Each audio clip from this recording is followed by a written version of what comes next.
ब्रेकनंतर आपलं सगळ्यांचं पुन्हा एकदा स्वागत। टीव्ही 9च्या मुलाखतीत मोदींच्या वक्तव्याची क्लिप पाहिली असं उद्धव ठाकरे यांनी म्हटलेलं आहे।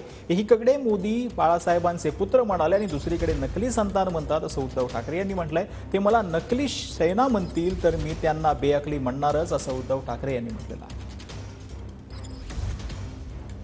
पत्रकारांनी दुसरा प्रश्न विचारला, टीव्ही 9नीच ती एक त्यांची क्लिप दाखवली की उद्धव ठाकरे हे बाळासाहेबांचे वारसदार आहेत का? ते म्हणाले हो, त्यांचे ते पुत्र आहेत। मग नंतर म्हणतात नकली संतान, परत म्हणतात नकली सेना। मी कालही बोललो, परवाही बोललो, आजही बोलणार, उद्याही बोलणार। जो कोणी माझ्या शिवसेनेला नकली म्हणेल तो माणूस कोणी असला तरी तो बेअकली आहे। तो बेअकलीच माणूस म्हणायला पाहिजे, कारण स्वतः शिवसेना प्रमुखांनी या माझ्या सोन्यासारख्या शिवसेनेची जबाबदारी स्वतःहून माझ्याकडे दिली। मोदीजी, तुमच्या परमिशनची गरज नव्हती आणि नाही, आवश्यकताच नाहीये।